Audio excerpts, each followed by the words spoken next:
Hello, this is your Uncle Misho, and I want to address this issue here real quick. I believe this is something that we need to address. I came out of the military and I came here and lived here in the Louisville area, Louisville, Kentucky.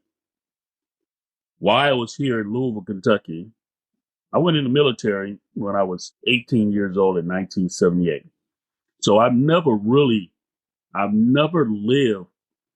as an adult in any uh, uh, community that was identifying themselves as black because I was too young when I left Miami, Florida at 18 years old. And I went in the military in 1978. So I stayed in the military for a total of 21 years. And I retired as an E7. Um, the location that I retired to was Louisville, Kentucky. So Louisville, Kentucky became the first city and state that I entered back into civilian sector as living in what we call predominantly the black community. The predominantly black community is called the West End of Louisville, Kentucky. But as military people, we're not normally affiliated to any we're not normally affiliated to any particular political party. So I studied and learned that Martin Luther King was a Republican without knowing all the politics or what was going with Democrats and Republicans. I automatically decided that since Martin Luther King, I learned that he was a Republican. I identified myself and I registered as a Republican. Now after I did that, I did learn and start hearing all the differences between started looking at the history and everything, what the Democratic Party, with the Republican Party, man, it was just like an on and on thing about, the Republicans switched, the Democrats switched and everything. I decided I wasn't going to change. I wasn't going to do it. I said, I'm going to just stay a Republican because what I also discovered is that I had more conservative values, self sufficient, self preservation. I didn't want the government telling me what I can and could not do. So just for those reasons, I decided, hey, listen, I'm not trying to allow someone telling me what to do. So I stayed a conservative. And what I was deciding to do is that I was practicing conservative values, regardless of what the party was doing, even though I can recognize that the Republican Party seemed to had some issues in working with the black community, but my conservativeness and my conservative views was paying off of me in such a way that those that I compare myself who was practicing black liberalism in the black community and me learning how to practice what I consider conservatism, self-preservation, I just noticed that the comparison wasn't the same. So I dug in. I dug in and became a true die-hearted, outspoken conservative brother. Now, I got a whole lot of name calling that came from all that. There was tremendous amount of name calling that I received from that. But here's one thing that I came to realize, and I made up my mind. I noticed that so many of my people were poor, living poor, didn't have no money. All these nonprofit organizations and everything, and all these government programs that were coming into our community. We're dealing with a bunch of broke black people. Black people ain't got no money. So I started some organizations. But I decided that I wasn't going to use black people, begging them for money. I decided to use my own money. I decided that I was going to use my own money because I was blessed enough to be able to I was blessed financially. I was able to do certain things that I didn't need to beg and whine or hustle or constantly demanding black people to give me their money. I decided I was going to do things in my community without begging black people for money. So what I did, I financed a lot of stuff. I remember One particular thing, I financed bringing George Huff from American Idol to Louisville, Kentucky. My wife and I did it on our dime. I remember Tony Evans when he came into town. I financed that, bought the T-shirt, didn't ask nobody for anything. I did it, paid for it myself. Uh, a Man Up organization that I got myself involved in, Man Up. Uh, I was the chairman of it. I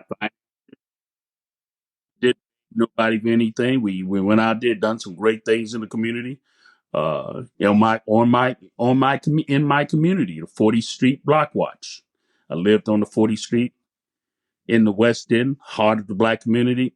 We 7 years straight. We fed thousands of people in our community. Again, was on my dime.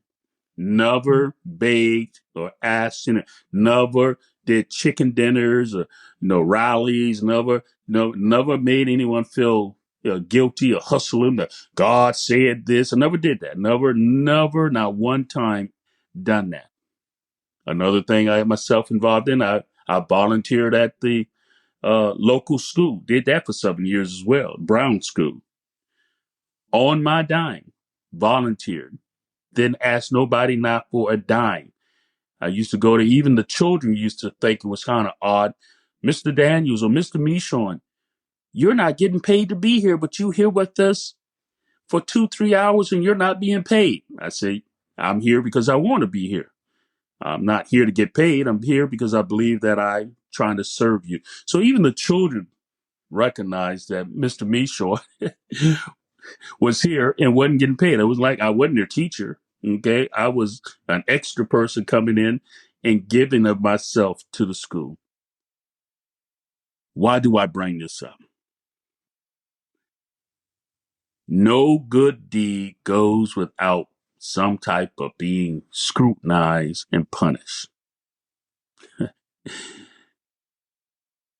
I've given and given and given. And then people wants to crucify you and call you names when they didn't give a dime or participate in anything to the things that I was doing. So I'm going to say to each and every one of you that hears this and understand what I'm saying. If you can give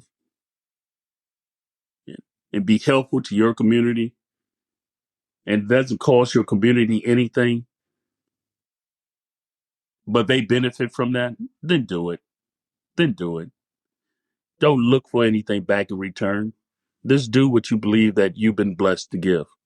And what's interesting about it, all the money, I'm not even going to tell you the money that I lost, all the money that my wife and I sold and gave away. Do you know we are still financially well off? I mean, we have lost a lot of money. And my wife is amazed at that as well. I have thrown a lot of money away, a lot of money away. Okay. To my detriment. And still, we're both able to retire. I'm still financially well off. So it's something to that when you're willing to love and give to people, somehow you still get your inheritance. Somehow your inheritance still seems to come to you. And I'm laughing about it because when I say that I threw a lot of money out there, I have thrown a lot of money out there in my community.